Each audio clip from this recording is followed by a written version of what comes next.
एक आइलैंड जो चारों तरफ समंदर से घिरा हुआ है, राजनीति और नस्लवाद का शिकार बने। 1879 में ब्रिटिश शासन के तहत भारत से गिरमिटिया मजदूर फिजी भेजे गए,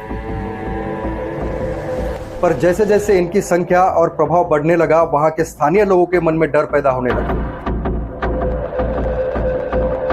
फिर 1999 में इतिहास ने एक ऐसी अंगड़ाई ली और फिजी की सत्ता पलट दी।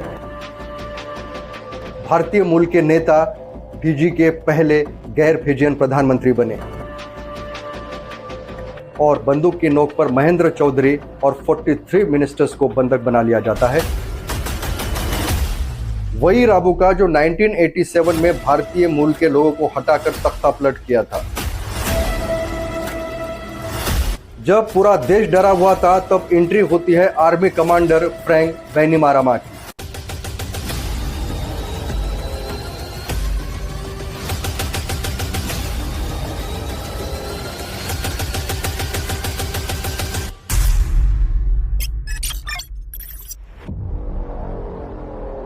रियलिटी इन लॉन्ग इस चैनल में आप सभी का बहुत बहुत स्वागत है। बात करते हैं आज एक छोटे से देश के बारे में, एक आइलैंड जो चारों तरफ से समंदर से घिरा हुआ है, लेकिन इतिहास से गूंजता हुआ।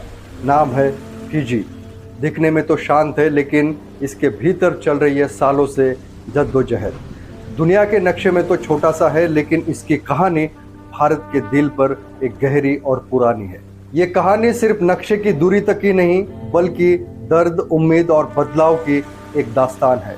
आज हम जानते हैं कि कैसे भारत के मजदूर के बच्चे फिजी के सत्ता तक पहुंचे और किस तरह से राजनीति और नस्लवाद का शिकार बने। 1879 का साल था। ब्रिटिश शासन के तहत पहली बार भारत से गिरमिटिया मजदूर फिजी भेजे गए। गिरमिट यानी एग्रीमेंट, 5 साल का वादा, लेकिन सच्चाई कुछ और थी। तमिलनाडु, उत्तर प्रदेश, बिहार से हजारों मजदूर फिजी भेजे गए, गन्ना काटने के लिए, रेल लाइन बिछाने के लिए, साफ सफाई करने के लिए। कहने के लिए ये मजदूरी थी, लेकिन बंधुआ मजदूरी थी। उनको वादा किया था कि 5 साल के बाद उन्हें भारत वापस भेज दिया जाएगा, लेकिन वक्त के साथ, हालात के साथ वो वहीं बस गए। हालांकि उनके हाथ पैर में जंजीरें नहीं थी, लेकिन हालात ने उन्हें बांध दिया था। समय के साथ साथ उन्होंने फिजी को ही अपना घर बना लिया। लोकगीत, होली की पिचकारी, दिवाली की रोशनी और सिंदूर से भरी मांग भारत से तो गई थी, लेकिन समय के साथ साथ वहीं रच बस गई।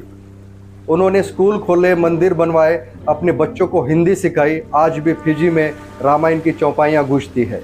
वहाँ की मिट्टी में तुलसी के पौधे लगते हैं। पर जैसे जैसे इनकी संख्या और प्रभाव बढ़ते गया, वैसे वैसे वहाँ के स्थानीय लोगों के मन में डर पैदा होना शुरू हो गया, कहीं भारतीय मूल के लोग हमारी पहचान तो नहीं मिटा देंगे। 1987 फिजी के इतिहास का वो साल जहां लोकतंत्र को सेना ने चुनौती दी। जब 1987 में चुनाव हुआ, तब डॉक्टर टिमोसी बावद्र की पार्टी ने जीत हासिल की।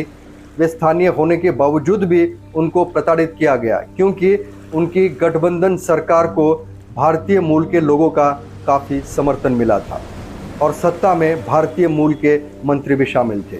और इसी बात को लेकर फिजी के सेना में नाराजगी थी और 14 मई 1987 में कर्नल राबुका ने तख्ता पलट कर दिया, क्योंकि उसका मानना था कि भारतीय मूल के लोग सत्ता नहीं चला सकते।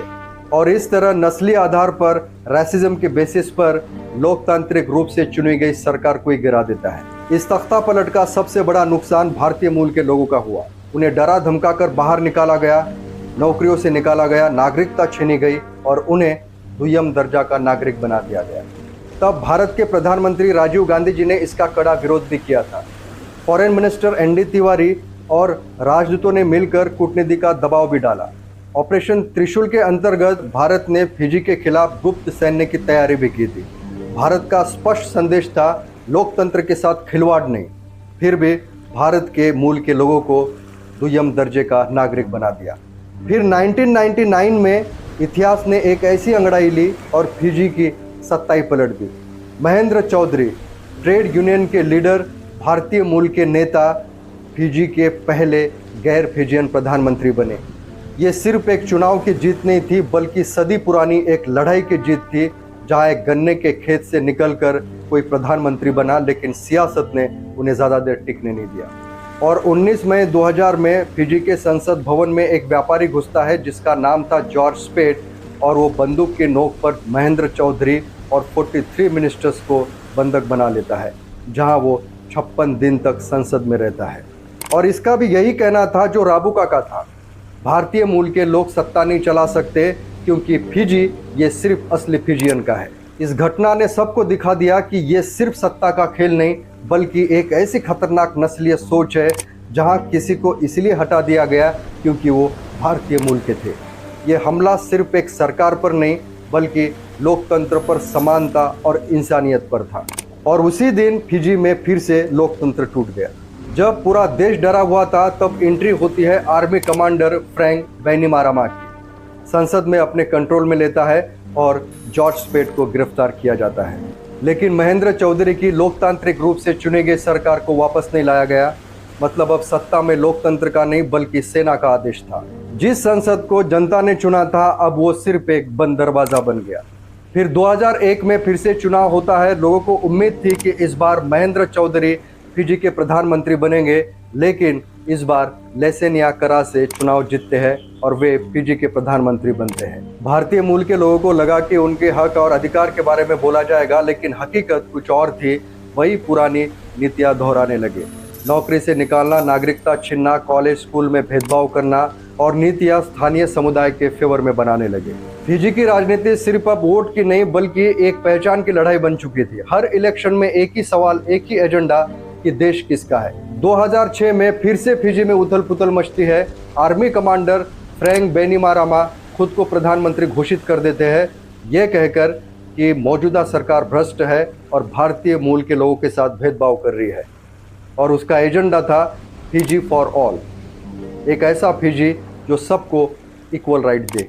लोगों को उम्मीद थी कि अब बदलाव होगा, पर समय बीतता गया, वो सत्ता पे टिकते गया और डेमोक्रेसी फिर से पीछे छूट गई। फिर 2022 में कर्नल राबुका की एंट्री होती है। वही राबुका जो 1987 में भारतीय मूल के लोगों को हटाकर तख्ता पलट किया था। इस बार वो लोकतांत्रिक तरीके से चुनकर प्रधानमंत्री बना। अब वो राबुका नहीं था, अब वो लोगों को जोड़ने की बातें करता था। उसका लहजा शांत था और दृष्टिकोण बदला हुआ था। ऐसा लगा वक्त ने उसे बदल दिया। अब वो सत्ता का भूखा नहीं था, एक ऐसा नेता बनना चाहता था जो सबको साथ लेकर चले। और इस तरह समय के साथ साथ बदल गया फिजी का चेहरा। जहां संसद भवन में गोलियां चला करती थी, आज शपथ ली जाती है। जहां भारतीय मूल के लोगों के साथ भेदभाव किया जाता था, आज सब साथ में रहने लगे। बदलाव धीरे धीरे आया, लेकिन ठहरा। देश ने महसूस किया कि असली ताकत बंदूक में नहीं बल्कि विचार में है, सोच में है। असली जीत सत्ता में नहीं बल्कि सोच में है।